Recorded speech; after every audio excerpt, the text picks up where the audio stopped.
Summer 430 BC, the second year of the Peloponnesian War. Imagine Athens, the cradle of democracy, home to more than 300,000 people. It's not a city anymore. It's a fortress. Pericles, the leader of Athens, has given an unthinkable order. Every citizen, every slave, every animal from the surrounding countryside must cram inside the long walls, the massive fortifications connecting the city to its court. The plan is simple, brutal, and arrogant. Athens will become an island on land. The unbeatable Athenian navy will supply the city by sea, while the Spartan army, camped outside the walls, starves. Athens will outlast them, but the plan has a fatal flaw. They've locked themselves in, but they haven't locked the enemy out. The real enemy isn't a Spartan spear. It's microscopic. Inside the walls, the city suffocates.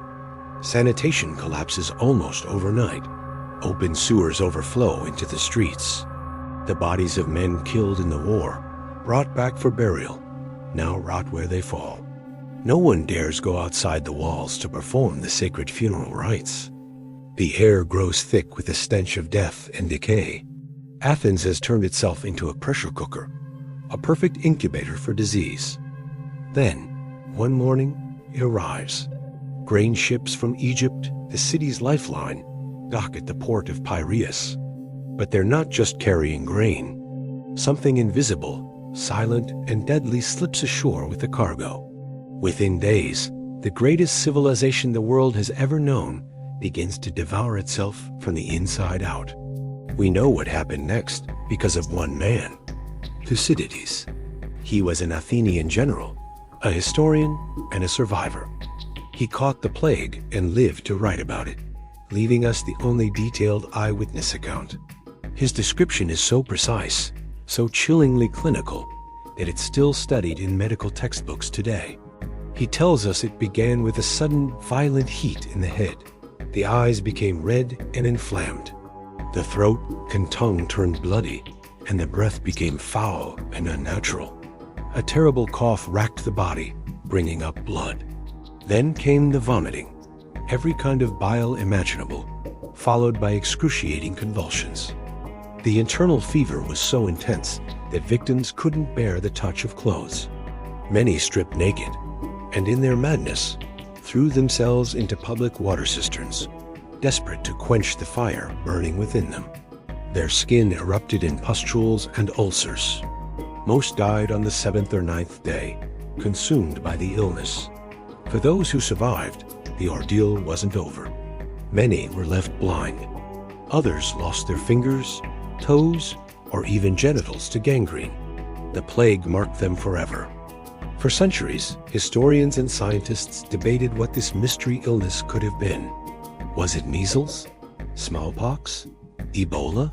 Modern science has finally given us an answer. Genomic studies, published in the journal Nature, confirmed what many epidemiologists suspected. The killer was almost certainly typhoid fever, caused by the bacterium Salmonella enterica, Cerevar typhi. It might have been combined with a toxic shock syndrome, making it even more lethal. To put this in perspective, the CDC estimates that even with modern antibiotics and medical care, typhoid can have a mortality rate of 10 to 20%. But in Athens, this was what's known as a virgin soil epidemic. The population had zero prior exposure, zero immunity. They were packed together in a city of its own filth, weakened by the stress of war. The death rate wasn't 10%. It was closer to 1/3. Thucydides himself estimated that at least 1/3 of the Athenian army and population perished. Archaeological and demographic studies, Cambridge University backed this up, showing the population from over 300,000 to under 200,000 in just a few years. The physical collapse was terrifying, but the social collapse was instantaneous. Thucydides writes that law and religion evaporated overnight. The fear of the gods vanished. Men saw the pious and the wicked dying alike, so they decided divine punishment was a myth. The fear of the law disappeared too. With life so short and uncertain, why obey rules? People committed crimes openly, believing they'd die of the plague before they could ever be brought to trial. The city's sacred traditions crumbled. Bodies were left unburied in the streets. People fought over pre-lit funeral pyres, throwing the bodies of their loved ones onto us fires because firewood had become scarce. The temples, places of sanctuary, filled with the dying who came to pray for deliverance, only to die on the sacred ground, polluting the altars. Family and friends abandoned the sick, terrified of catching the disease. Even the birds and dogs that normally scavenged corpses stayed away, they too dying from eating the infected flesh. The CIA's own historical analysis of civil breakdown during pandemics points to the Plague of Athens as the first documented case of total societal paralysis. Markets closed, courts shut down, the democratic assembly, the very heart of Athenian life, stopped meeting. The war itself paused. Both sides, Athenian and Spartan, just waited to see if the city would simply cease to exist. Pericles, the architect of Athenian greatness, the man who built the Parthenon, could only watch as his city burned from the inside. The plague was a personal tragedy for him too. It took his two legitimate sons, Xanthippus and Paralus. Then, in the autumn of 429 BC, it took him. The man who had promised Athens an empire died watching it collapse from a fever that no army could fight. According to the historian Plutarch, his final words were a bitter reflection on his life's work. He said, "No Athenian ever wore mourning because of me. Now, the entire city was in mourning because of a disease he was powerless to stop." The final death toll is hard to calculate precisely, but modern estimates from institutions like the Max Planck Institute place it between 75,000 and 100,000 people dead in the region of Attica alone. That's one in every 3 inhabitants. The Athenian navy, the backbone of its empire, was crippled. Thousands of its expert rowers and marines died, rotting in their ships or in the streets. The fleet that had once crushed the mighty Persian Empire was reduced to a shadow of its former self. Outside the walls, the Spartan army watched in horror and confusion. They saw the smoke from the endless funeral pyres rising over the city, day and night. They heard the screams, but they didn't dare attack. They were more afraid of the plague than they were of any Athenian soldier. They simply packed up their camp and marched away, leaving Athens to its fate. The psychological damage was permanent. Thucydides recorded a profound shift in the Athenian character. Survivors, he wrote, lost all fear of gods and laws. They concluded that life was short and resolved to live only for pleasure, for the moment.